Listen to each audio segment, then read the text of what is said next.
Bismillahirrahmanirrahim. Yuk kita lanjutkan. Setelah sebelumnya kita membahas interferensi pada celah ganda, berikutnya masih interferensi. Ini masih interferensi, tapi kasusnya terkait lapisan tipis. Jadi ilustrasi atau diagramnya seperti yang di kiri atas ini. Ada lapisan setebal D, indeks biasnya N. Nah, kok bisa sampai ada interferensi? Itu karena ada dua berkas sinar. Coba perhatikan, akan kutandain. Yang kutandain barusan dengan warna merah itu sinar yang terpantul menuju titik P. Lensanya abaikan saja. Tapi kalau dia melalui perbatasan dua medium, pasti ada sinar yang terbiaskan. Kutandain. Nah, yang kutandain barusan itu yang di bawah itu, merah yang di bawah, itu pemantulan tapi terbiaskan dulu. Jadi lintasannya lebih panjang. Akhirnya ada berkas nomor satu, berkas sinar yang langsung mantul, dan ada berkas nomor dua, berkas yang terbiaskan dulu baru mantul. Nah, jaraknya mencapai titik B kan berbeda. Oke, nah jaraknya itu delta S ini. Jadi gara-gara ada delta S, gara-gara ada selisih jarak, pasti ada beda fase. Nah, nanti kalau ada beda fase berarti bisa terjadi interferensi konstruktif atau saling menguatkan, bisa interferensi destruktif atau melemahkan atau di antara keduanya. Oke. Nah, berikutnya kotak yang kedua. Nah, ini rumusan analisis atau penurunan matematisnya nggak kutunjukkan ya, langsung ke kesimpulannya aja. Kotak yang kedua ini menceritakan kasus ketika terjadi pola terang atau interferensi konstruktif. Terjadi ketika delta S atau selisih jaraknya sama dengan K ditambah setengah lambda. K ini maksudnya orde terang. Orde terang kesekian. Kalau di slide sebelumnya lambangnya M ya. M itu kan terang kesekian. Kalau di sini maknanya sama saja, cuma untuk membedakan kasusnya aja. Tadi yang dulu kasus celah ganda, sekarang kasus lapisan tipis. K tambah setengah lambda, ini terang. Oke, nah nilai atau rumusan delta S ini bisa disubstitusikan ke kotak sebelumnya sehingga didapat rumusan ketiga ini. Nah, ini yang akan kita pakai di soal. Ini itu membahas kasus maksimum atau kasus pola terang. Harus diingat-ingat pola terang. Sementara kasus ketika gelap itu pakai yang K lambda saja. Pola minimum atau pola gelap. Nah, ini bedanya dengan kasus interferensi celah ganda. Kalau di celah ganda itu kan kalau terang langsung K lambda atau M lambda. Sementara kalau gelap pakai K tambah setengah K minus setengah lambda atau 2K min 1 kali setengah lambda atau plus juga bisa. Tapi kalau kasus lapisan tipis dibalik. Oke, ceritanya kenapa kok seperti itu? Nah, itu terkait dengan analisis matematisnya, penurunan matematisnya, ada konsekuensi yang menjadikan seperti ini. Cuman nggak kutunjukkan, kita langsung ke rumus jadinya saja. Jadi yang kukotakin kotak nomor 3 ini kasus pola terang, sementara kotak nomor 4 yang K lambda saja itu pola gelap atau pola minimum atau interferensi destruktif. Pola terang gelap lapisan tipis itu bisa kita jumpai di misalkan di busa sabun. Jadi atau gelembung sabun atau gelembung yang sering untuk mainan ditiup itu. Nah, itu kan sebenarnya terbentuk dari lapisan fluida yang tipis kan ya. Nah, adanya lapisan tipis fluida itu menjadikan ada peristiwa interferensi atau lapisan minyak di atas air atau minyak di atas aspal. Pokoknya selama ada lapisan tipis itu selalu ada peristiwa interferensi. Bahkan sebenarnya misalkan lensa kacamata, kaca jendela, kaca mobil, itu sebenarnya juga pasti ada peristiwa interferensinya itu sebenarnya. Karena ada lapisan yang indeks biasnya berbeda dengan udara sekitar. Oke, nah kita lihat contoh soalnya. Ingat-ingat kata ketiga dan kata keempat ini akan kita pakai di persoalan. Ini contoh soalnya. Tentukan tebal lapisan minimum, kutandain. Nah, ini yang diminta rupanya. Tebal lapisan minimum. Supaya terjadi interferensi pada lapisan yang indeks biasnya disebutkan 3/2. Lalu ada juga panjang gelombang 4000 angstrom. Jadi sinarnya warnanya tertentu. Ini kira-kira ini lambda yang agak pendek ya. Jadi mungkin warnanya kuning atau hijau lah kira-kira. Nah, Yang diminta itu tadi apa? Tebal lapisan minimum. Coba kita ungkap atau tuliskan rumusannya. Oke, ini dia. Nih aspek fisikanya di sini harus harus benar menentukan kasus rumusan mana yang nyambung dengan kasus. Oke, seperti ini. Karena yang diminta tebal lapisan minimum itu kan berarti variabel atau besaran yang nyambung ya si D kan ya. Coba pindah-pindah ruas sampai dapat rumusan yang di kanannya kotak itu D. Nah, ini diminta supaya D-nya minimum. Wah, gimana tuh solusinya? Kan K kita nggak tahu. Sementara R atau sudut bias juga nggak tahu. Gimana dong? Nah, kita harus menentukan nilai K dan N supaya D-nya minimum. Caranya, D itu kan rumusannya ternyata berbentuk pecahan.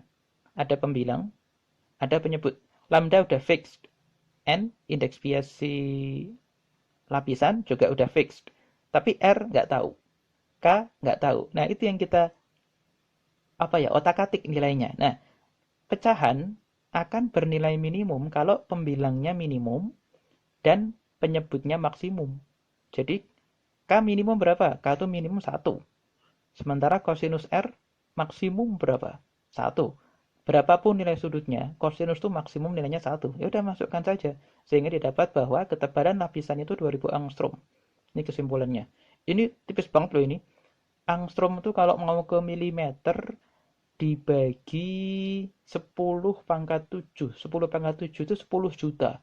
2000 dibagi 10 juta itu 0,000 sekian milimeter, tipis banget. Jadi asal kita punya lapisan setipis itu, sinar dengan panjang gelombang 4000 angstrom akan mengalami interferensi, akan ada pola terang gelap. Tapi kalau kasus minimum terjadi interferensi pada lapisan tipis, berarti K-nya 1, berarti hanya ada satu pola terang yang terlihat. Jadi ada cahaya terang yang seperti memancar dari lapisan tipis itu. Kita lihat contoh soal berikutnya. Berikutnya diminta tentukan panjang gelombang. Jadi beda dengan tadi. Kita sekarang diminta mencari lambda. Jika terjadi interferensi minimum. Wah, ini variasi soal nih. Tadi itu kan diminta supaya kasusnya itu supaya terjadi interferensi. D minimum yang diminta. Awas, yang diminta tadi D minimum. Itu berarti kita meminta pola terang yang paling kecil. Pola terang pertama, K-nya 1. Tapi ini bilang interferensi minimum. Itu berarti orde kedua lagi. Jadi maksudnya adalah pola gelap ini. Jadi hati-hati di istilah yang digunakan. Kalau D minimum supaya ada interferensi, itu berarti pola terang. Supaya ada pola terang. Tapi kalau soal bilang interferensi minimum orde kedua, itu berarti pola gelap kedua. Nyebelin ya istilah yang digunakan ya, hati-hati. Ketebalan disebutkan. R, sudut bias sudah ada. Indeks bias juga sudah ada. Oke, masukkan. Nah ini, hati-hati di sini. Jelas pakai ini ya, karena tadi kan sudah aku sebutkan rumusan inilah yang nyambung dengan kasus pola gelap, pola interferensi minimum. Udah, masukkan saja. Didapat K-nya 2 ya, karena disebutkan di soal interferensi minimum atau gelap orde kedua. K-nya 2. Jadi panjang gelombang yang digunakan 919 nanometer. Ini kalau ke angstrom berarti berapa tuh? 9190 angstrom. Itu merah banget itu. Merah hampir gelap itu. Oke, seperti itu. Jadi ini dua contoh soal terkait dengan interferensi lapisan tipis. Nah, berikutnya mau aku tunjukkan eh, visualisasi atau penjelasan dan penerapan interferensi lapisan tipis itu kayak gimana sebenarnya? Prosesnya itu gimana? Oke.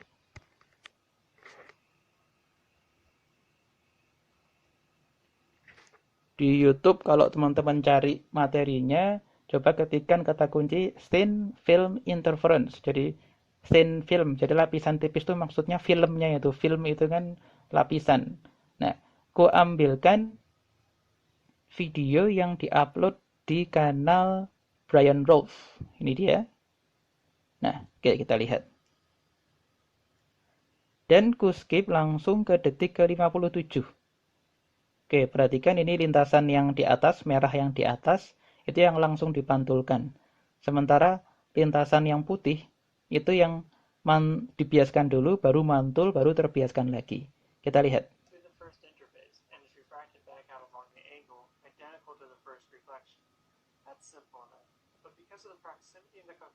Nah, ini dia.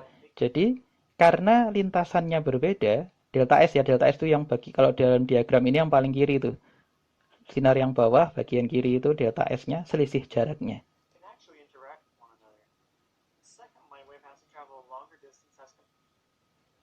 Nah, itu ketika ketika kedua sinar mengalami superposisi atau dijumlahkan.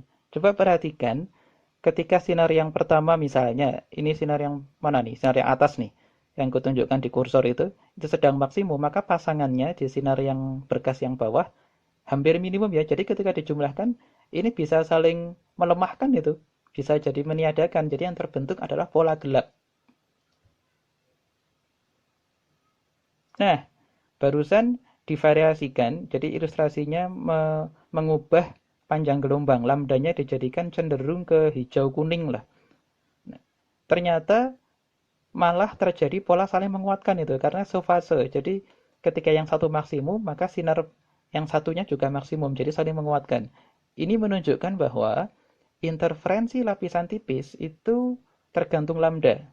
Kan tadi di rumusnya ada lambda kan, jadi pasti ngaruh lambda. Oke, jadi ini contoh kasus yang sefase. Ini contoh yang ini masih ini nggak maksimum, nggak minimum, jadi agak geser lah. Dia mau nunjukkan, nah ini dia. Barusan sinar yang kiri, perhatikan, sinar yang kiri itu sudutnya diubah. Kalau sudut datang ngukurnya ke garis normal ya. Kalau sudut datangnya diubah, maka sudut R, sudut bias pasti berubah juga. Nah, dia tuh mau nunjukkan bahwa ternyata efek interferensi lapisan tipis itu tergantung pada sudut datang atau sekaligus maknanya tergantung pada sudut bias. Nah, kupaus ini kasus pada sudut tertentu ketika maksimum. Ini minimum. Barusan dia ubah tuh. Oke. Jadi, ya ini yang yang bikin peristiwa ini lebih susah untuk diamati itu jadi pola terang gelapnya nggak fix. Kalau kasus celah ganda itu kan terang gelapnya fix di layar pada posisi kesekian, sudut kesekian. Tapi kalau pada kasus lapisan tipis, pola terang gelapnya tergantung pada kita lihatnya dari mana. Kita lihatnya miringnya seberapa. Makanya kalau kita lihat pola warna-warni di gelembung sabun itu kan nggak selalu terlihat pada arah tertentu. Kita lihatnya dari arah berbeda, bisa jadi polanya hilang seperti itu. Oke, nah ini dia yang menjadikan ini ada putih seperti ini, silau seperti ini. Ini maksudnya ada yang terpantul dan terjadi pola maksimum atau pola terang. Jadi terjadi penguatan sehingga yang diterima oleh mata kita tuh jadi penuh cahayanya. Sementara daerah yang di kanan yang transparan itu terjadi pola interferensi destruktif sehingga tidak ada cahaya yang masuk ke mata kita sehingga kita bisa melihat apa yang ada di bawah lapisan kacanya. Nah, ini kok warnanya tadi warnanya hijau ya. Lalu ketika dimiringkan berubah jadi warna biru atau ungu tuh. Itu menunjukkan bahwa pada arah tertentu, pada arah atau sudut yang berbeda, maka terjadi interferensi untuk lambda yang berbeda. Kan lambda lambda ngaruh, sudut ngaruh. Jadi sudutnya divariasi, pola warnanya juga berubah. Sekarang ungu banget. Jadi tergantung pada sudut pandangnya.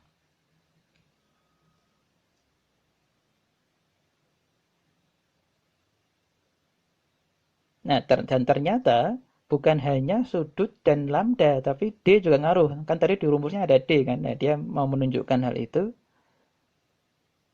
Jadi ketebalannya ngaruh. Nah, ini ilustrasinya. Ini gelembung sabun pada loop yang terbuat dari utas tali, tapi posisinya vertikal. Jadi atas atas dan bawahnya itu akan berbeda ketebalan. Kok bisa beda ketebalan? Karena ada gaya gravitasi. Gravitasi kan narik ke bawah. Jadi bagian yang bawah dari gelembung, dari apa namanya? Bukan gelembung ya namanya ya. Dari lapisan lapisan busa ini itu lebih tebal. Sementara bagian yang atas itu lebih tipis. Oke, nanti ada fenomena yang cukup spektakuler terkait rumusan interferensi lapisan tipis. Nah, ini ditambahkan terus si si fluida sabunnya, nanti di atasnya akan kosong. Nah, itu dia. Yang bawah itu kan tebel. Karena tebal, maka ada interferensi dari sudut pandang seperti ini ya. Ini kalau lihatnya kameranya diatur supaya miring, itu bisa jadi hilang tuh pola interferensinya. Karena tergantung sudut pandangnya. Yang atas, ini mulai mulai kosong itu. Kok bisa mulai kosong? Karena yang atas jadi tipis banget. Tadi kan di contoh soal yang pertama, kita diminta untuk menentukan tebal minimum. Jadi ada ketebalan minimum supaya ada pola interferensi. Kalau ada ketebalan yang di bawah nilai minimum, nggak akan ada interferensi. Nanti akan terlihat makin kontras itu. Nah, ini di bawah, yang bagian bawah paling tebal sehingga pola interferensinya banyak sekali, tipis banget. Kok bisa ada banyak warna? Kenapa ayo? Kok bisa ada banyak warna? Itu karena pola interferensi yang terbentuk, sudut pandangnya tergantung juga pada lambda. Kan ada lambda. Jadi tiap lambda itu kelihatan pada arah yang bervariasi, berbeda-beda tergantung lambda. Ribet kan? Nah, itu tapi sekaligus menarik.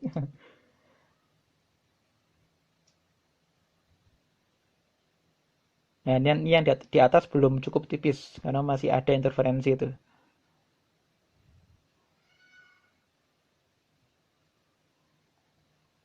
Kalau benar-benar tipis, nah ini hampir hitam ini. Hitam tuh maksudnya transparan, berarti nggak ada interferensi di situ karena terlalu tipis. Pada numpuk semua di bawah lapisan fluida sabunnya.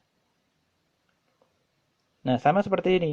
Ini pola warna ini, kan sabun tuh sebenarnya kalau warnanya apa sih cairan sabun kan bening kan ya. Kayak kalau keruh mungkin agak putih, tapi pada dasarnya bening. Tapi kok ada pola seperti pelangi? Nah, itu karena tiap panjang gelombang dari cahaya sekitar yang masuk ke dalam permukaan si gelembung mengalami pemantulan dan pembiasan, lalu pemantulan lagi, lalu pembiasan lagi, sehingga berinterferensi ke pandangan si pengamat, si kita yang melihat, atau dalam hal ini si kamera. Jadi sinar-sinar hijau ini maksudnya ternyata warna hijau mengalami interferensi ke arah interferensi maksimum ke arah kamera. Sementara yang bagian merah itu lambda warna merah yang berhasil masuk ke kamera. Oranye berarti lambda yang berbeda juga, seperti itu. Ini gelembungnya ditambahkan terus itu sampai besar. Kalau besar sampai banyak, ukurannya besar sekali sehingga banyak sekali fluidanya. Mana daerah yang paling tipis? Paling atas kan ya. Karena di atas nanti paling tipis, maka nanti di atas nggak akan ada pola interferensi.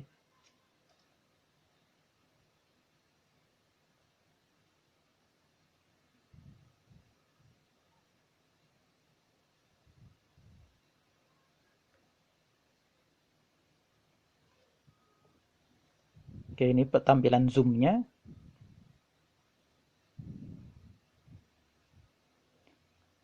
Nah, ketika hitam, nah itu dia. Bagian atasnya hitam itu berarti tipis banget. Terlalu tipis sehingga tidak memenuhi kriteria D minimum, sehingga tidak terjadi interferensi. Oke, seperti itu. Oke, nah penerapannya kayak gimana sih? Nah, penerapannya itu justru malah kita ingin menyingkirkan pola interferensinya. Karena adanya pola interferensi maksimum itu mengganggu pandangan kita. Kan kita jadi terhalang, kita nggak bisa lihat apa yang ada di balik lapisan tipis tersebut. Nah, jadi nanti penerapannya justru kita ingin meniadakan atau kita ingin supaya pola interferensinya destruktif atau saling meniadakan.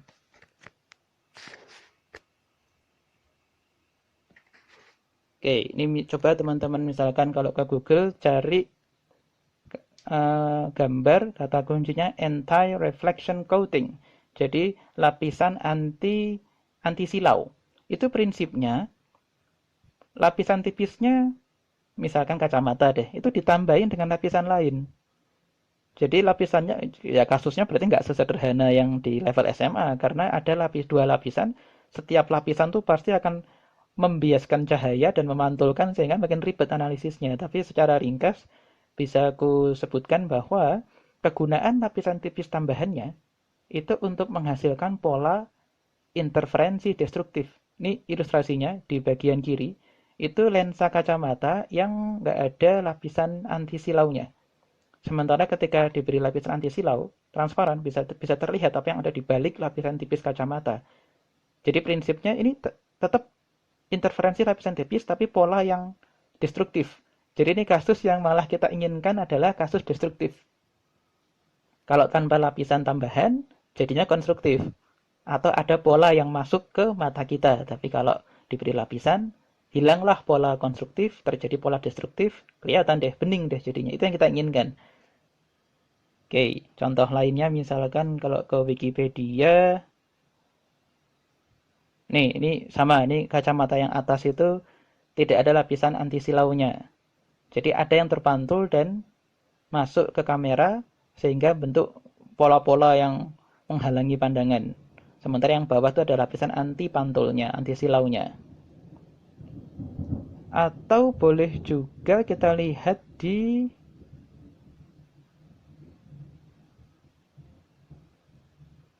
Nah, ini dia, ini contoh kaca yang diberi lapisan. Sebenarnya keduanya sama, lapisan kacanya sama-sama diberi lapisan anti silau, tapi yang kiri dilihatnya agak rebah. Sudutnya agak rebah, landai sudut pandangannya. Nah, ini untuk mendemonstrasikan bahwa meskipun diberi lapisan anti silau, tetap aja pada arah tertentu akan ada silaunya. Silau itu sebenarnya pantulan yang berinterferensi maksimum sebenarnya. Kalau dilihat pada arah normal atau arah tegak lurus, bening seperti itu. Atau ada juga kondisi di alam yang merupakan demonstrasi dari interferensi lapisan tipis.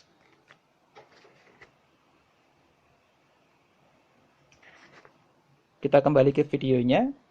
Bukan hanya di kasus di gelembung saja, tapi di alam pun kita bisa menjumpai kok fenomena ini.